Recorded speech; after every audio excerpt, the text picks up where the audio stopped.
एक औरत अपने घर से निकली। उसने घर के सामने सफेद लंबी दाढ़ी में 3 साधु महात्माओं को बैठे देखा।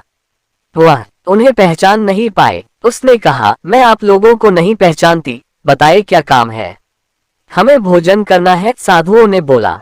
ठीक है, कृपया मेरे घर में पधारिए और भोजन ग्रहण कीजिए। क्या तुम्हारा पति घर में है? एक साधु ने प्रश्न किया। नहीं, वह कुछ देर के लिए बाहर गए हैं, औरत ने उत्तर दिया। तब हम अंदर नहीं आ सकते, तीनों एक साथ बोले। थोड़ी देर में पति घर वापस आ गया। उसे साधुओं के बारे में पता चला तो उसने तुरंत अपनी पत्नी से उन्हें पुनः आमंत्रित करने के लिए कहा। औरत ने ऐसा ही किया। वह साधुओं के समक्ष गई और बोली, जी, अब मेरे पति वापस आ गए हैं, कृपया आप लोग घर में प्रवेश करिए। हम किसी घर में एक साथ प्रवेश नहीं करते। साधुओं ने स्त्री को बताया। ऐसा क्यों है? औरत ने अचरज से पूछा। जवाब में मध्य में खड़े साधु ने बोला, पुत्री, मेरी दाईं तरफ खड़े साधु का नाम धन और बाईं तरफ खड़े साधु का नाम सफलता है और मेरा नाम प्रेम है। अब जाओ और अपने पति से विचार विमर्श करके बताओ कि तुम हम तीनों में से किसे बुलाना चाहती हो। औरत अंदर गई और अपने पति से सारी बात बता दी। पति बेहद खुश हो गया। वाह, आनंद आ गया, चलो जल्दी से धन को बुला लेते हैं। उसके आने से हमारा घर धन दौलत से भर जाएगा और फिर कभी पैसों की कमी नहीं होगी।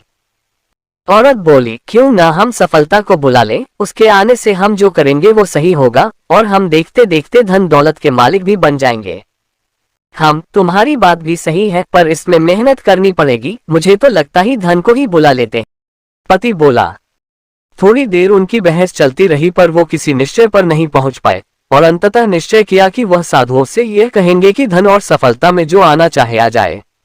औरत झट से बाहर गई और उसने यह आग्रह साधुओं के सामने दोहरा दिया। उसकी बात सुनकर साधुओं ने एक दूसरे की तरफ देखा और बिना कुछ कहे घर से दूर जाने लगे। अरे, आप लोग इस तरह वापस क्यों जा रहे हैं? औरत ने उन्हें रोकते हुए पूछा। पुत्री, दरअसल हम तीनों साधु इसी तरह द्वार द्वार जाते हैं और हर घर में प्रवेश करने का प्रयास करते हैं। जो व्यक्ति लालच में आकर धन या सफलता को बुलाता है, हम वहां से लौट जाते हैं, और जो अपने घर में प्रेम का वास चाहता है, उसके यहाँ बारी बारी से हम दोनों भी प्रवेश कर जाते हैं। इसलिए इतना याद रखना कि जहाँ प्रेम है वहाँ धन और सफलता की कमी नहीं होती। ऐसा कहते हुए धन और सफलता नामक साधुओं ने अपनी बात पूर्ण की।